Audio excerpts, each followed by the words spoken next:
Good afternoon, everyone. My name is Christopher Dungan. I am Middle East Regional Director for Fiduchi.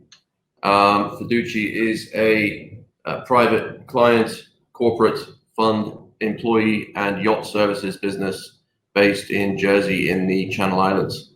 I'm joined today by Martin Benson, who's the director of our UK trust company. And an expert on employee incentive schemes. And that is what we're here to talk to you about today, is our employee services business.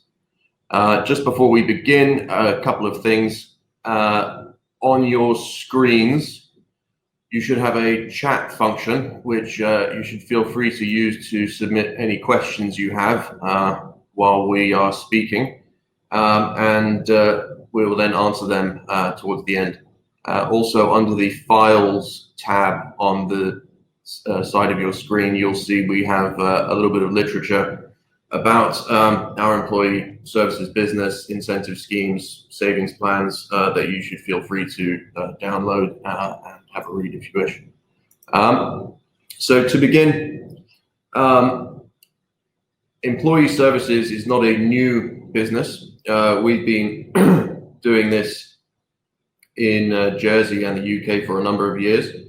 How does it sit and fit in the Middle East, where the majority of expatriate employees traditionally have been benefiting from end of service gratuity during what was historically seen as a short stint in the region with a cash reward at the end of it that's held on a company's balance sheet during their employment.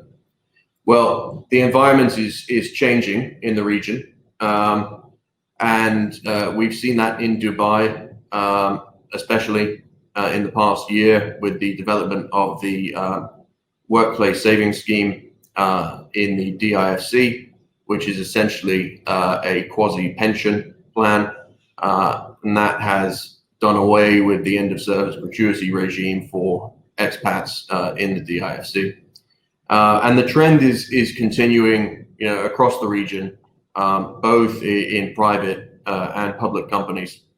And probably the most basic and common form of employee incentive scheme you will see in the region is what we in Jersey call an international savings plan.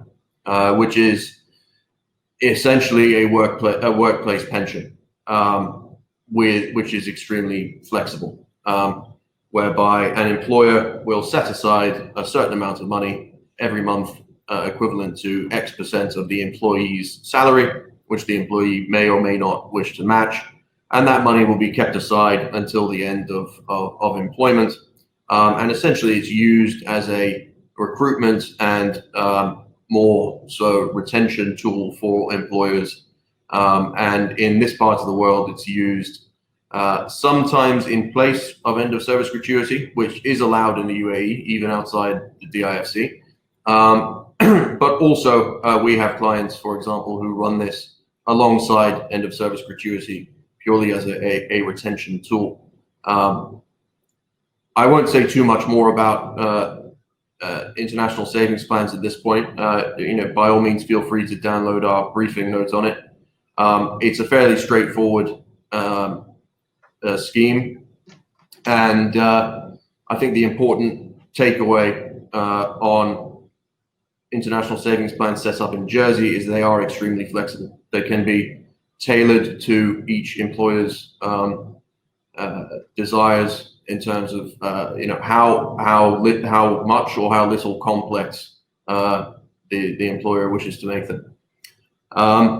There are, of course, many other types of employee incentive schemes, and that is why Martin is here to speak to me today. Martin has been working in this space for a number of years and is our in-house expert on employee incentive schemes.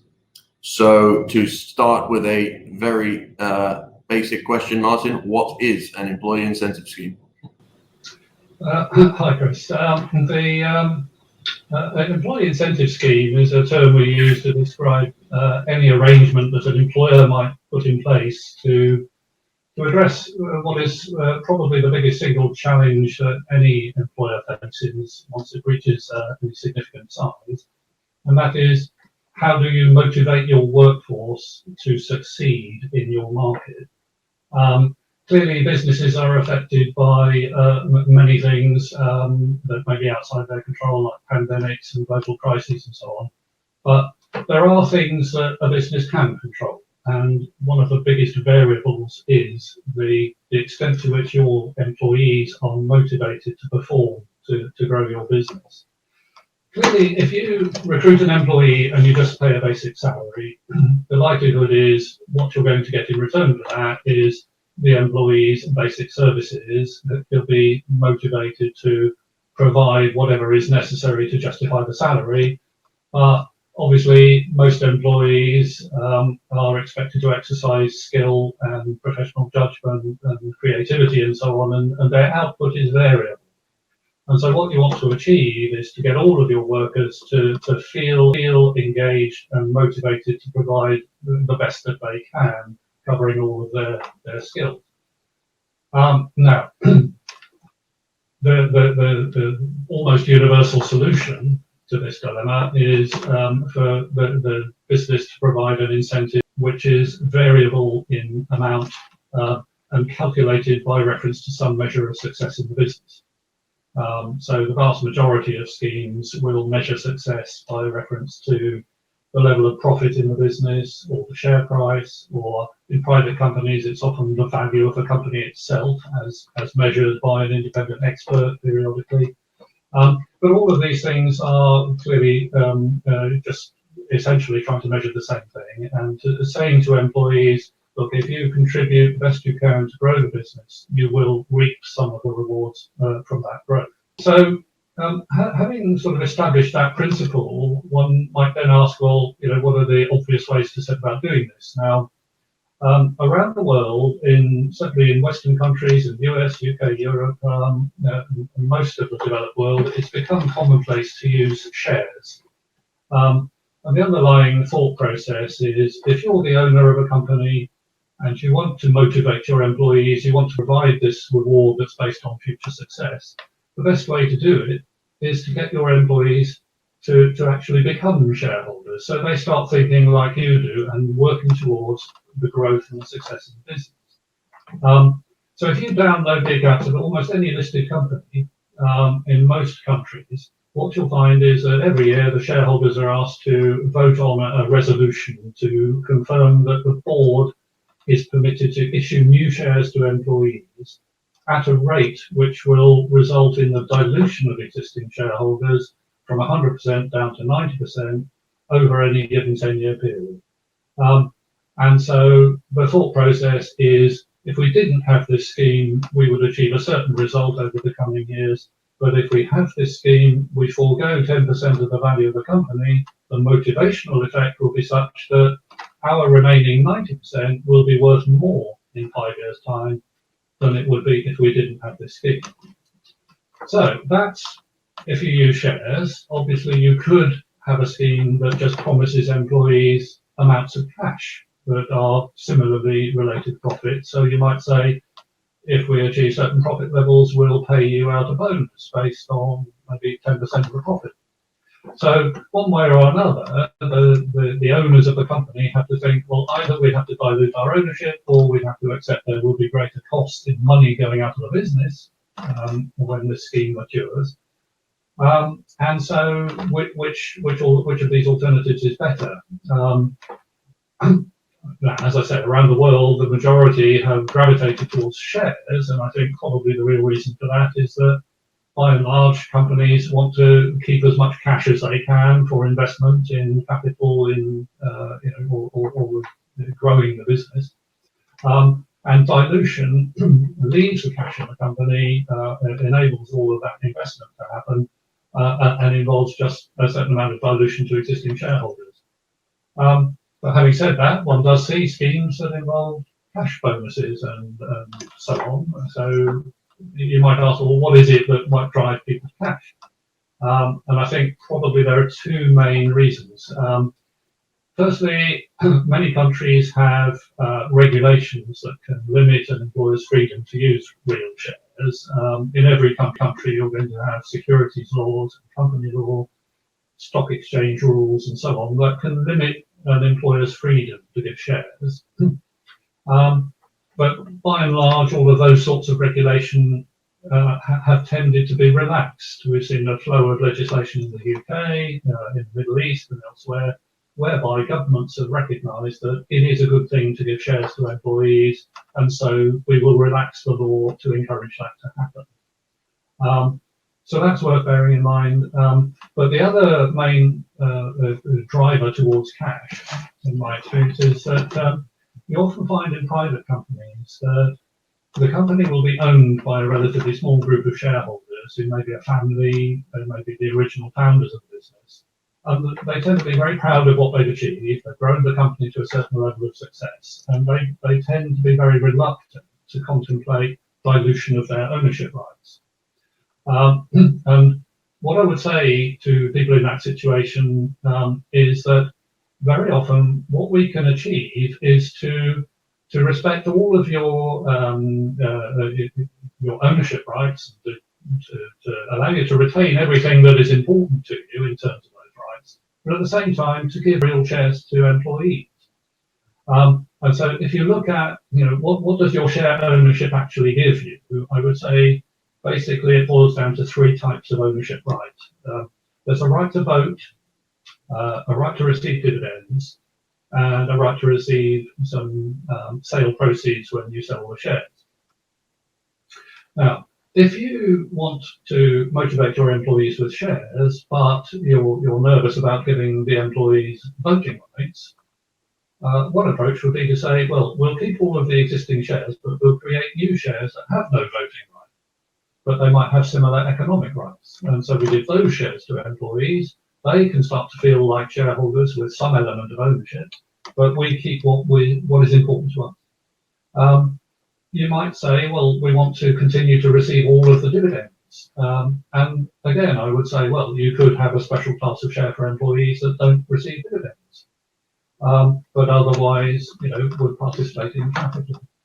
And even the capital rights, you might say, look, we've grown the business to its current value. Our company is worth $100 million, whatever it is. And we want to ring fence that and say that is ours. We want these employees to focus on the future and to grow it above that level. And I would say, well, okay, you could have a special class of shares that you give to them, which participate only in an excess of sale proceeds above 100 million. So one way or another, one tends to find that there are ways of catering for all of the concerns of existing shareholders and giving employees a feeling of real ownership. And the last thing that private company owners might be nervous about is shares falling into the wrong hands. So once you've given them to employees, is there a danger that they will then go and find their way into some external market or into hands that you don't want? And the common solution to that is to say, well, what you can have is a rule that says any employee who holds shares, if he wants to sell them or on leaving employment, he's obliged to offer them, but he is obliged to offer them first to a list of shareholders. It may be all the original shareholders, or what in practice many employers do is to set up an employee benefit trust, some sort of corporate vehicle. An employee trust is common in the UK. It's an arrangement whereby you put the shares into the ownership of an independent, professionally managed entity whose sole purpose in life is to acquire the legal ownership of shares while ensuring that all of the beneficial ownership of those rights can only ever go to employees. And so typically the company would fund this trust with a proportion of its profits. The trust would buy shares from departing employees and use those shares in making new awards to the next generation of employees and so on. So that in a very brief overview is what employee incentive schemes are all about. In practice, obviously, there are many factors that can affect the design of a scheme, and what has emerged is a very complex array of possibilities. Some schemes just involve cash. It can be cash bonuses. It might be share options where you say to the employee, we'll give you a parcel of shares that you can buy in 5 years' time, 3 years' time, whatever, at the end of a vesting period, providing certain targets are met. You can buy the shares for today's price, regardless of what the value might be in 5 years' time. There are restricted stock schemes whereby we give you the shares today, but you may not vote on them, or you may not receive dividends, or you may forfeit them if you resign within the next 3 years, and so on. So you can give a feeling of ownership immediately, but ensure that the economic value is forfeited if the person leaves. We see phantom option schemes, most often in international groups where you've got pressure to give real shares or share options in the US and the UK and similar countries, but you've got usually it's a small population in another country where you can't use shares or it's not practical to use shares. And so you just say, well, we'll give you a phantom option. So it's just a cash promise of an amount of money which will be equivalent to what you would have received if you exercised an option and sold shares, etc. Then you find there are performance share plans, which are simply a promise of shares if we meet at 3-5 years' time, deferred annual bonuses, and so on. The list goes on, but I think it's really it's probably I've said enough. This is a sort of general answer to that question. Okay, that's very interesting. I think your points on, especially around control of original shareholders in privately owned businesses and the possible use of phantom shares, is of particular interest in this part of the world where a lot of the big companies are family owned and run. So once a business decides that this is the right thing to do, and there's some sort of agreement on how it should look, practically, how does it get implemented? Well, I think the starting point is obviously a conversation. Given the myriad variations one sees in practice, one wants to start with what the employer wants to achieve with the scheme. So it's really the core principles. What's your corporate vision? What message can you give to the staff about how they will realise value from this? So are you intending to put the company up for sale in 5 years' time? Might there be a flotation? What is the future of the company? So that if you want people to be engaged and work towards it, they have some common understanding with you about what you're going to do with the business over a reasonable time frame. What sort of cost in dilution are you prepared to accept, or what might the cash cost be of any given time? It needs to be meaningful to the recipient, but it needs to be affordable as well. So there might be quite a long discussion about that. Should you use real shares or should you use cash? I mean, all of those alternatives that we need to go through. So out of this conversation, I would suggest you'd normally devise a sort of term sheet. Just write it all down in bullet points, what we want the scheme to do, what it will look like. And at the same time, I generally would say it's desirable to have a spreadsheet that models it so that you can say, whatever the total value of the pot available is, we'll allocate it among the target population and see what it looks like today. And if the company grows by 50, 60, 80%, what will it be worth to each individual at the end of this exercise? Because we want that to be the motivating factor that person's going to be working towards. So I'd say the term sheet and the spreadsheet are essential to the design. Once you've got the design in place, it's then a case of drafting the documentation, which typically we'd either do it or we'd liaise with the company's lawyers. Very often we're working in a project with a variety of other advisors. So all of the documentation is put together, the awards can be made. And then a pretty fundamental question that immediately comes up at that point is, do we administer this using an online system, or do we go for some alternative which might involve allocating responsibilities to various parties to do various things? These days, obviously, the world is becoming increasingly accustomed to communicating via email, mobile phone apps, and so on. If you want to really motivate people, you've got to give them something with high visibility so they clearly understand what they've got. And these days, if you want to look in your bank account, if you've got a pension fund and you're approaching retirement, almost inevitably every day you'll be checking. You'll be going into your account, you'll be logging onto a secure website to see what is the value of what you hold in these various forms. And the modern way to do administration of a share plan is to do something similar, and we in Fiduchi can offer that.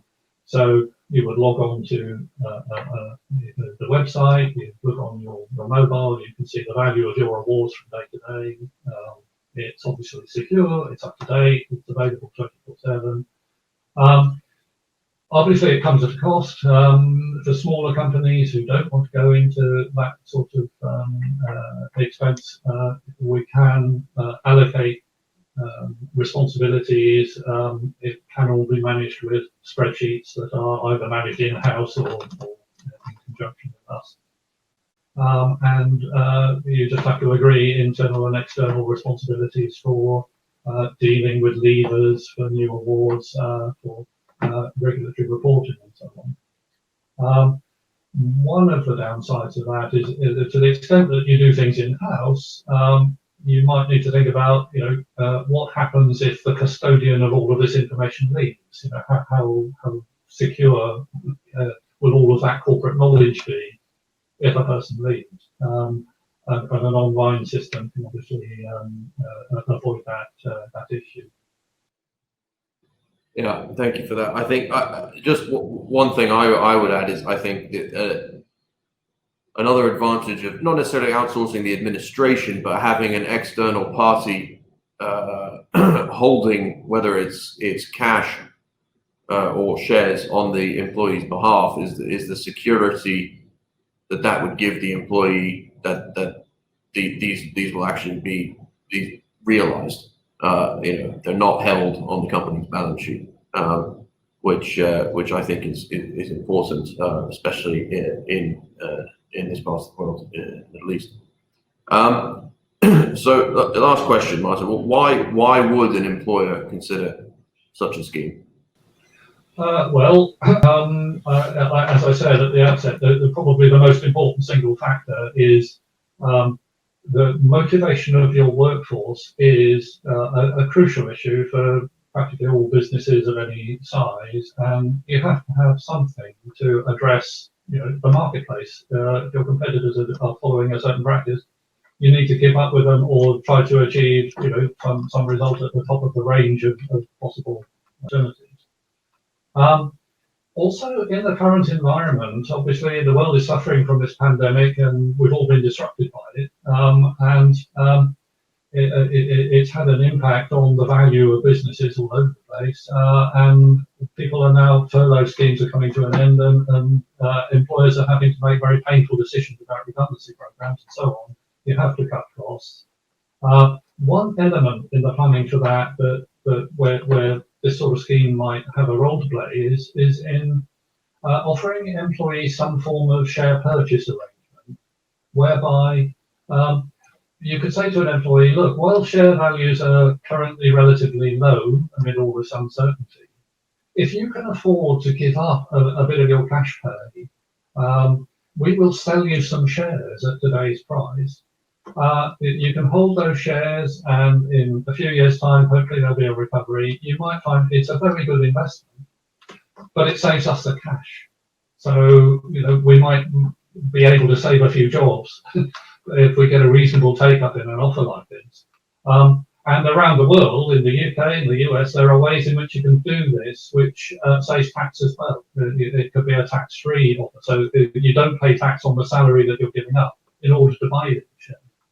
So that's a sort of something worth thinking about for anybody faced with these problems currently.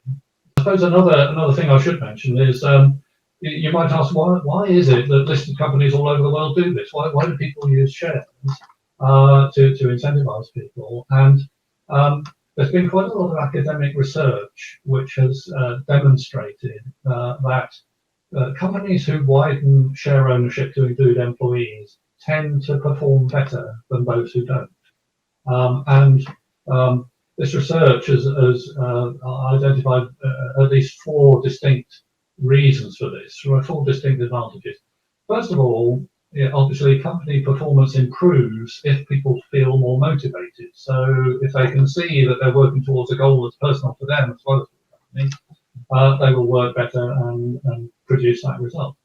Secondly, people will tend to be more loyal. You'll have lower staff turnover levels, which means people stay in their jobs, they become better at their jobs, and thereby grow the business. So it's more sustainable. And because they're thinking more like owners, they're more accommodating of bad news. So if there's a downturn and they have to take a pay freeze or a pay cut, they're more accommodating. Also, the elimination of what people call the us and them culture, whereby if you imagine you're a family company, all the shares held by the family, but you want to recruit a new marketing director, if you recruit that person, but you keep all of the shares to yourself, all forms of ownership, there's a danger that that person will say, well, why should I exert myself, excessively if all I'm going to do is to drive up the wealth of the family? And if you share ownership more widely and include the workforce, then you break that culture down. You have less risk of these office politics that can cause those problems.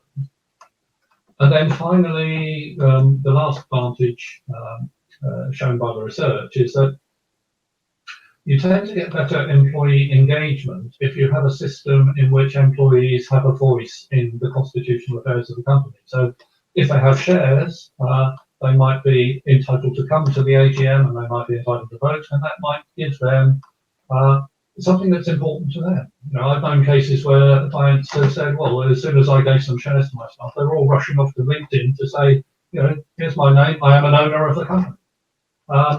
It can feel important to people. You get more engagement if they have a say. If you don't want to give shares with votes, what you might, as an alternative, and what some companies do, is to say, well, we will have the company run partly by the board of directors, but some aspects will be the responsibility of a separate committee, a governance committee, which might have representatives from the board and from the shareholders and from employees. So although employees don't vote directly on their shares, they can elect a representative to sit on this panel, and thereby we'll exchange information freely on a regular basis, and everybody can feel more engaged. And those sorts of companies have identified that as a part of the reason for their success. And I suppose another very obvious reason why an employer would want to consider an employee incentive plan is just basically, if I'm trying to recruit someone, what are other people offering?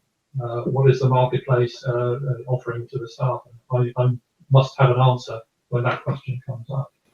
Also, of course, many jurisdictions, governments, as I said, governments have tended to recognise employee ownership as a good thing, and so to further encourage it, they offer tax incentives. So in the UK, the US, increasingly in other countries, we're finding there are tax advantages to implementing these schemes that can lower the tax bills of the employees and of the company itself. So essentially, it all comes back to this starting point, which is if I commit as an owner of a business to investing either shares or future profits into a scheme of this nature, will the motivational effect drive up the value to the extent that I actually grow my rights, the value of what I own? Very interesting. Thank you, Martin. I think the two that stand out for me, sort of tactically, I would say, at this time in this place, is the ability to preserve short-term cash flow, and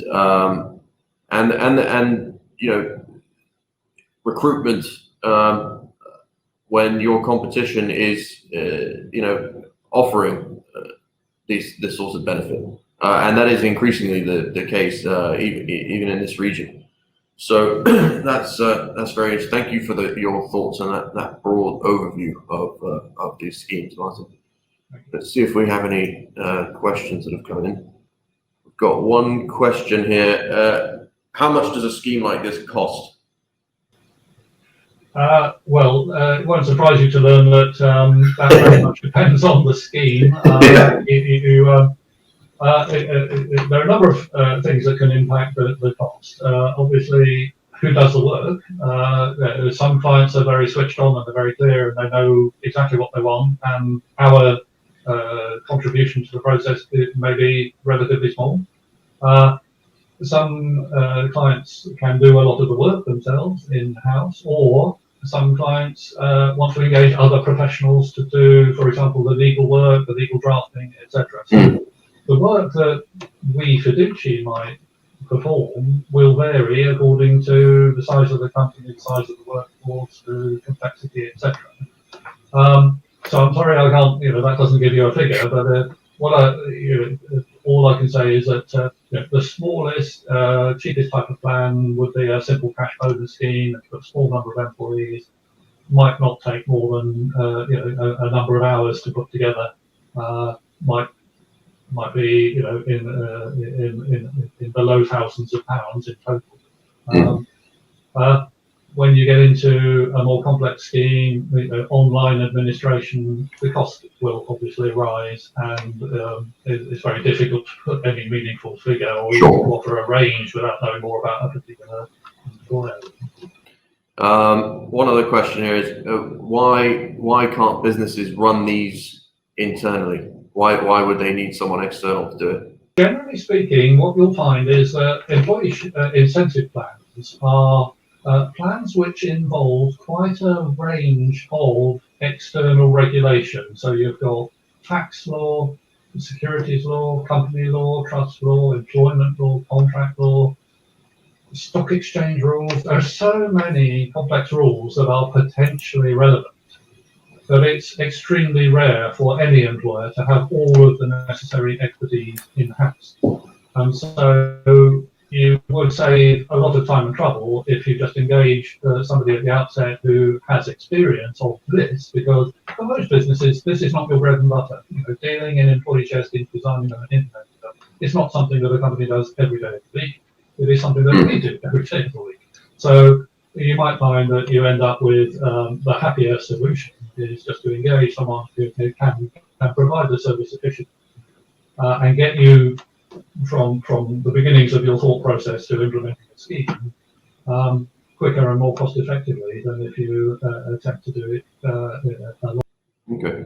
Got an interesting question that's come through, and actually I'm intrigued to hear what the answer to this one is for you, Martin. Aside from shares, what are other incentive possibilities that do not have a cash cost? Well, I suppose the first and obvious one is giving people the ability to trade annual leave. So if you actually, I suppose you could say that does have a cash cost, but if you're giving someone an entitlement to a certain number of days of leave, some companies will flex that up and down. Beyond that, I think you just have to think more widely about what is important to your participant.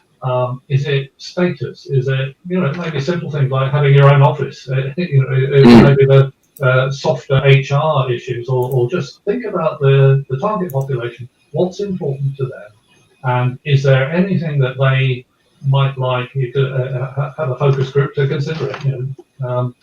And say, what is it that we might be able to offer you that doesn't cost us cash? Different people will have different answers to that, and obviously the whole point of the exercise is to get the engagement of the individual. So it's crucial that you've got something that is important to them. So why not ask? We've got one more here, and I think we've got time for the last one. What roles exactly does Fiduchi fulfill in this process? Well, we can offer virtually the whole range, from design to drafting to implementing the online service. But in many cases, we find clients are very comfortable with the existing relationships they've got with other advisors. We don't necessarily do the design, we don't necessarily do the legal drafting, we're happy just to provide whatever is relevant that we feel we can provide on a value for money basis, which will leave our client thinking, well, that was exactly what I needed, no more, and it was value for money. So in many cases, it might be just the online platform, for example. Otherwise, if you need the whole service, we can generally provide it. Right. Well, Martin, I think we've taken enough of everybody's time this afternoon. I hope everyone's found it interesting. As I said, we will get those briefing notes to you one way or another. So thank you very much, Martin, and thank you everyone who was listening to us. And have a good rest of the day. Thanks. Bye. Bye.